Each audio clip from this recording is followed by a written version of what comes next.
Well, this holiday season often billed as a joyous time with food, family, gifts, but nearly 90% of people say they do feel overwhelmed with the pressures that the holidays carry.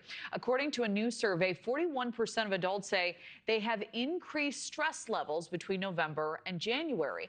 7% feel less stressed, and more than half say they're stressed stays the same. That level does. So the top source for holiday stresses include financial pressures, finding the right gifts, potential conflicts while spending time with family, or remembering lost loved ones during this time of year. Joining us now, clinical psychiatrist Dr. John Duffy, to help us navigate these waters. So, Doctor, wonderful to have you. What do you often hear from clients this time of year? Do you have some best practices that you lean on or advice that you find yourself repeating time and time again? Yes, Kelly, and you nailed it. Like when you say joyous, right? The expectation is this time of year is going to be joyful, virtually perfectly joyful. We see it in all media, social media. We see it walking down the street. We hear it in the music. And for an awful lot of people, that's just not their reality, right? And your numbers are spot on. This is like the majority of us who are feeling some degree of loneliness, isolation, grief and loss, financial stress. And so the idea of conjuring joy is more of a task than anything else. So I encourage people to take that idea of a perfect holiday out of the repertoire and allow imperfections to happen and even celebrate those, laugh at those, and lighten up a little bit. If new traditions would work better for you than what you've been doing over the course of the holidays in previous years, then try something different this year.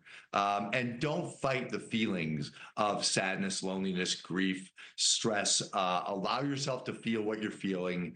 And finally, keep moving. Like a lot of people just stop moving. So if they're used to sweating, working out, taking care of themselves in that great self-care way, I encourage people, like, if nothing else, continue that during this holiday season. Yeah, that can make a world of a difference.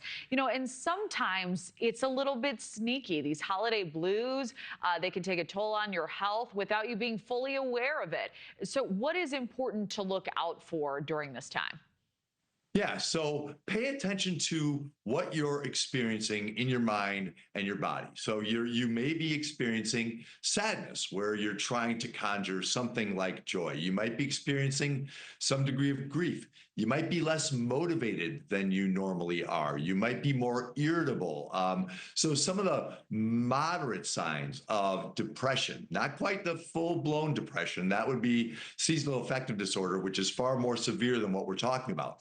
But if you're just feeling down and blue and irritable and just having trouble getting going, getting out of bed in the morning, moving through your day, then you're probably experiencing some degree of those holiday blues. And it's probably important that you shift your thinking and shift your behavior at least a little bit to accommodate for that. Yeah, well, that is great advice. And, the holidays can be like a freight train almost. They come at you fast, a full calendar of events. What are the best ways to take a break? Communicate that to a loved one if needed. Sometimes those can be tricky conversations. Amen to that. That is a fact. And sometimes it's the best way to do that is to be overt about it. So let the people in your life know, hey, I may just step away for a little while because I might need that. So if you have a spouse that you can trust or a friend or another family member, let them know, like, you may need a break. And if you anticipate that family conflict you were talking about a moment ago, let the people you think might be most likely to be part of that conflict, let them know, hey, listen, I don't think we as a family have the bandwidth for this holiday. So let's skip that. Let's talk about that another time. We'll talk about politics or finances or whatever it is another time. And let's stick with just enjoying the holiday and being together this time of year. Thank you for watching. Subscribe below and download our NewsNation app right now on your phone, and you will get fact-based, unbiased news for all Americans.